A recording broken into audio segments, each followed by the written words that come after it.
हर्ष और विषाद दोनों सगे भाई हैं। दोनों का संबंध मानव जीवन से बड़ा गहरा है। कोई कितना भी ज्ञानी क्यों ना हो, परंतु उसके लिए हर्ष और विषाद इन दोनों से परे जाना असंभव नहीं तो कठिनमय अवश्य है। यद्यपि आचार्य शुक्र परम ज्ञानी है, किंतु जयंती निधन से उपजे विषाद से कभी स्वयं को अलग नहीं कर पाए। इसे भाग्य की विडंबना कहूं या विधि का विधान। आचार्य शुक्र जयंती के लिए रोना चाहते हैं, किंतु उनके शिष्य उनसे सृष्टि सृजन का वृतांत सुनना चाहते हैं। शिष्यों की उत्कंठा को शांत करना गुरु का धर्म है। अतः आचार्य शुक्र ने ब्रह्मा जी की उत्पत्ति, ब्रह्मा जी द्वारा सनत कुमारों की उत्पत्ति तथा धर्म और विशेष की उत्पत्ति का वृतांत सुनाते हैं।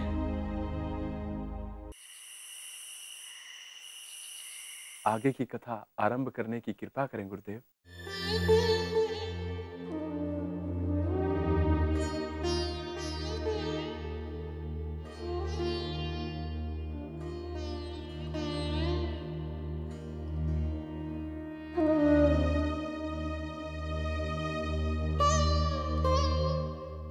तुम सभी बहुत ही सुंदर और कोमल।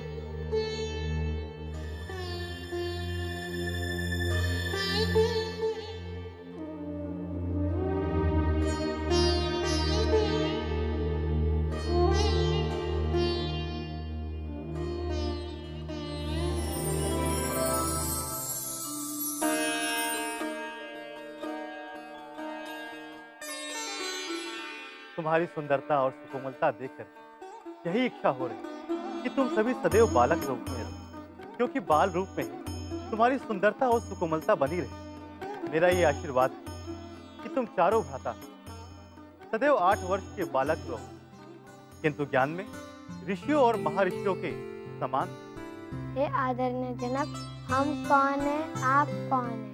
मैं इस संपूर्ण सृष्टि का रचयिता परम पिता ब्रह्मा। ये आकाश, ये 10 दिशाएं, ये पृथ्वी, ये वनस्पतियां और ये पाताल, इन सब का सृजन करता मैं ही।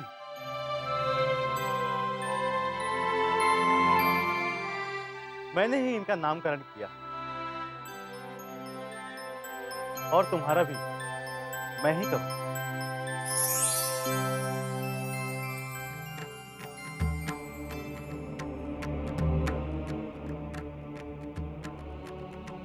पुत्र, तुम्हारा नाम सनक होगा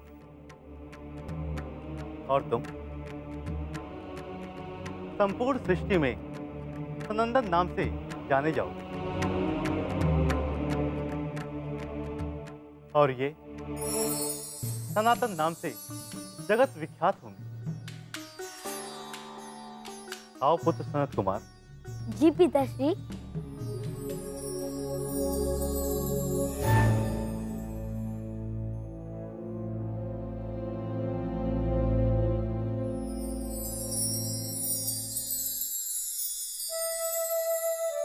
पिता श्रेष्ठ, आपने हमारा परिचय बताया, आपका परिचय दिया।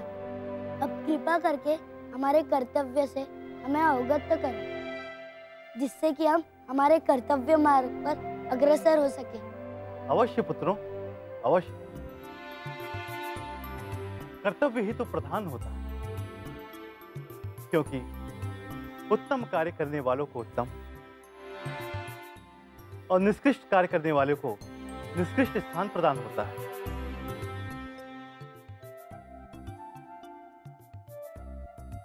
हे पुत्रों, मुझ द्वारा सृजित संपूर्ण सृष्टि कर्म के अधीन होगी। सृजन कार्य हेतु ही मैंने तुम्हारी उत्पत्ति की है पुत्रों। अतः तुम सृष्टि के सृजन में सहयोग प्रदान करो।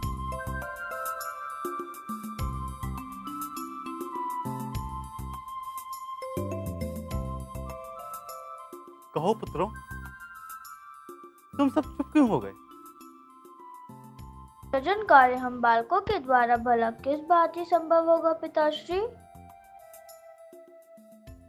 आज बालक भविष्य में युवा होगी। हम युवा कैसे होंगे पिताश्री? आपने सदैव बालक रूप में रहने का आशीर्वाद जो दे दिया है। हे ईश्वर, ये मैंने कैसा आशीर्वाद दे दिया।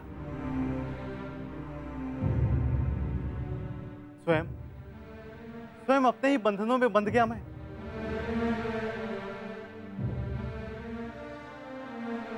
हमें आपके आदेश की प्रतीक्षा है पिताश्री। तुम सब सृष्टि तो नहीं कर सकते, किंतु सृष्टि करने वालों की रक्षा तो कर सकते। रक्षा? और हम बालक? तुम कहीं भी किसी भी समय आ जा सकते। तुम्हारे मन में किसी भी प्रकार की इच्छा का प्रादुर्भाव हो,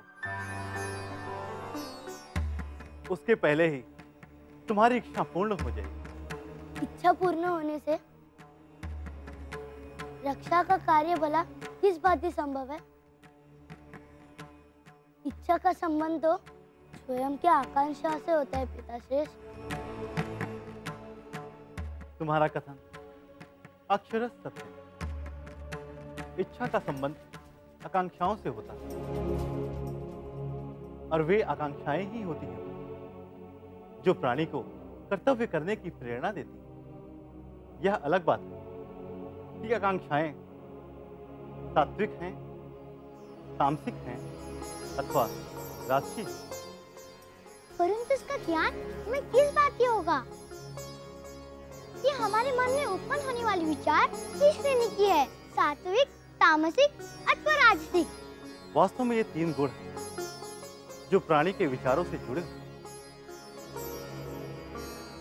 तथापि इन्हें आकांक्षाएं भी कहा जा सकता है, क्योंकि विचारों के अनुरूप ही आकांक्षाएं होती हैं। सात्विक आकांक्षाएं वो होती हैं जिनमें अपना कोई स्वार्थ निहित न हो,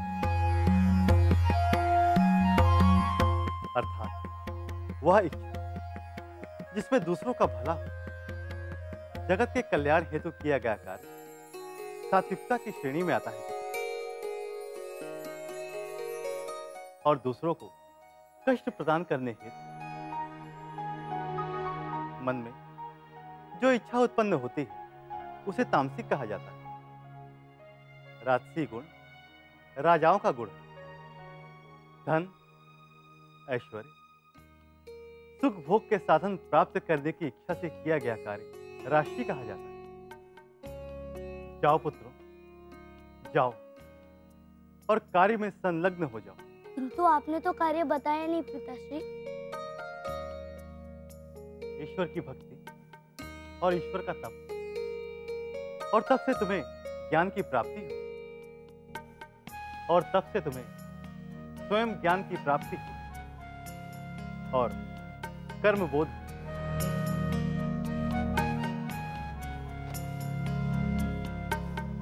प्रणाम देव। हे ईश्वर, किस भांति मैं सृष्टि का सृजन करूं?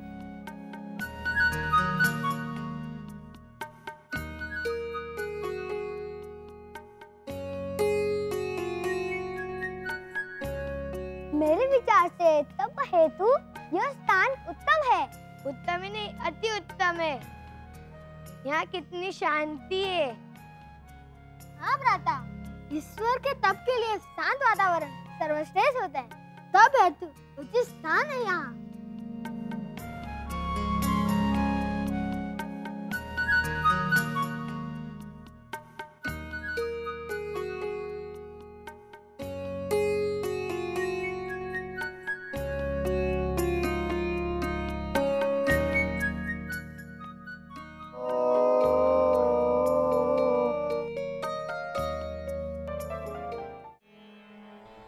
मुझे मार्गदर्शन दें प्रभु, मेरा पथ प्रशस्त करें। सृष्टि हेतु मैंने मानस पुत्रों की उत्पत्ति की, किंतु वे तप में प्रवृत्त हो गए। सृजन कार्य पूर्ण न हो सका।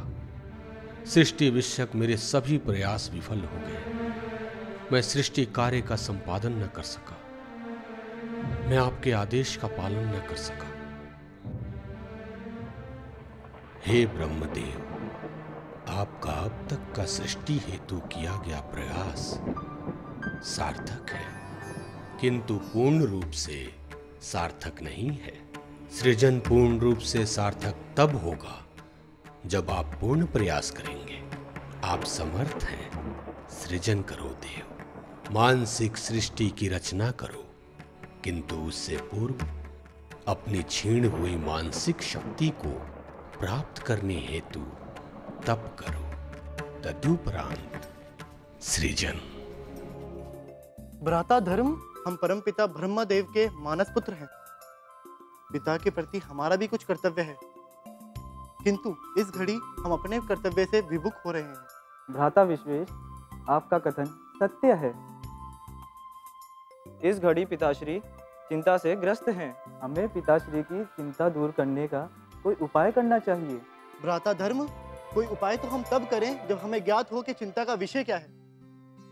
भूलोक, पाताल, नवमंडल, वनस्पतियां, दिशाएं आदि की सृष्टि कर चुके हैं पिताश्री। इसके उपरांत भी चिंतित हैं। क्या हमारा सृजन करके संतुष्ट नहीं? क्या हमें उत्पन्न करके पिताश्री प्रसन्न नहीं है, अथवा उनकी चिंता का विषय कुछ और है? चिंता का विषय क्या है ये तो पिताश्री ही जानते हैं। चलो चल के देखते हैं कि पिताश्री क्या कर रहे हैं। कदाचित हमारे योग्य कोई कार्य हो जो हमें सौंप कर वह प्रसन्नता का अनुभव करें। किंतु भ्राता, चिंता का विषय क्या हो सकता है? व्यर्थ में तर्क वितर्क करके समय को नष्ट करना उचित नहीं है, क्योंकि वे परम पिता हैं। उनके मन में क्या है ये भला हम कैसे जान सकते हैं? किंतु जानने का प्रयास तो कर सकते हैं। प्रयास ही तो कर रहे हैं। चलो चलते हैं। हाँ चलो।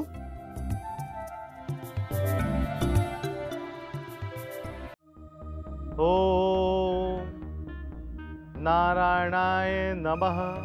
ओम नारायणाय, ओम नारायणाय नमः। आप कर सकते हैं, आप समर्थ हैं। सृजन करो देव, मानसिक सृष्टि की रचना करो।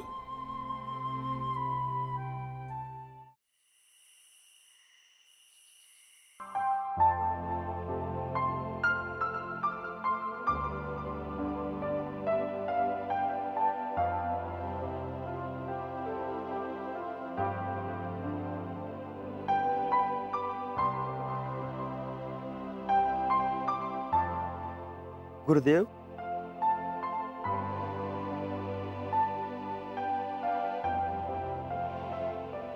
कहो पुत्र। एक जिज्ञासा है। अपनी जिज्ञासा प्रकट करो सांकृति। गुरुदेव के विश्राम करने का समय है सांकृति। अपनी जिज्ञासा को आज के लिए स्थगित कर दो, विश्राम दो। जब तक जिज्ञासा का शमन नहीं हो जाता अस्पत, तब तक जिज्ञासा मानस पटल को उद्वेलित करती रहती है। अपनी जिज्ञासा प्रकट करो सांकृति। क्या वास्तव में मानस सृष्टि करने से ब्रह्मा जी की शक्ति क्षीण हो गई थी? जबकि ब्रह्मा जी त्रिदेवों में एक है। जब उनकी शक्ति क्षीण हो सकती है, तो क्या अन्य देवताओं की? उस परम शक्ति ईश्वर की क्या इच्छा है, इसे कोई नहीं जानता। किंतु ईश्वर का आदेश निर्देश सदैव कल्याणकारी होता है।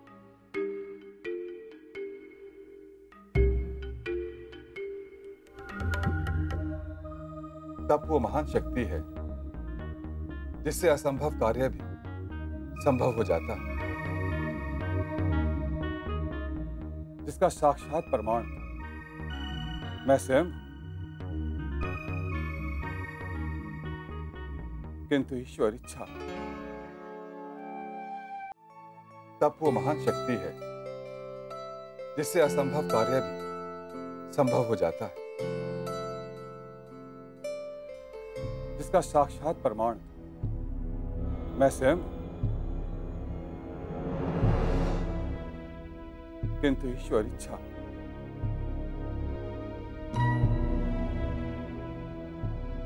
मेरे बाद आप ही इसकी माँ, इसके पिता और गुरु होंगे स्वामी।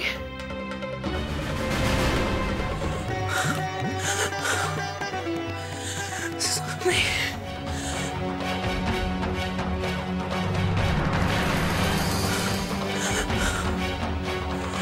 स्वामी,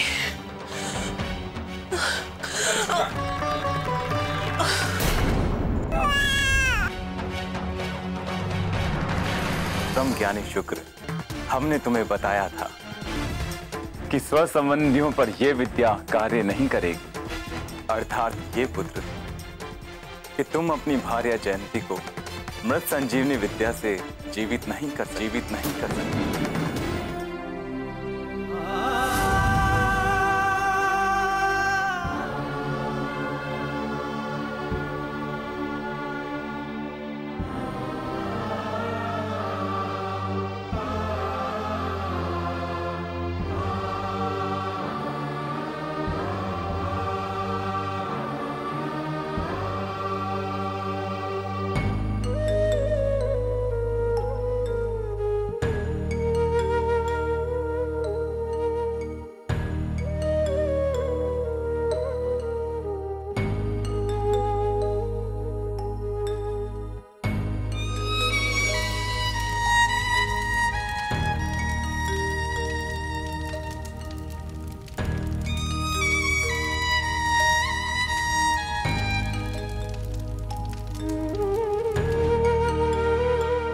मित्र संकृति, तुम्हारी जिज्ञासा ने गुरुदेव को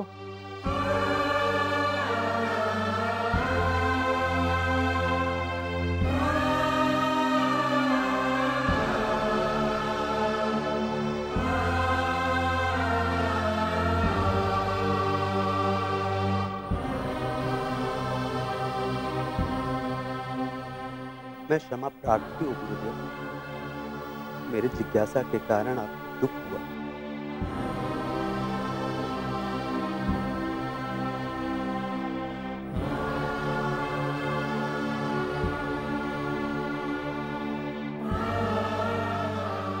अभी आगे की कथा भी तो सुननी है ना गुरुदेव से? हाँ, सुननी तो है, किंतु इस किंतु परंतु को एक और रख के गुरुदेव को कथा आरंभ करने दो। आगे की कथा आरंभ करने की कृपा करें गुरुदेव। हाँ गुरुदेव, जब ब्रह्मा जी के कानों में ईश्वर की वाणी गूंजने लगी तब क्या हुआ? आगे की कथा? हाँ गुरुदेव। मेरे प्रिय शिष्य, क्या तुम्हें प्रसन्नता होगी कि देव इस कथा को सुनने से वंचित रह जाए? पहले देव को आ जाने दो।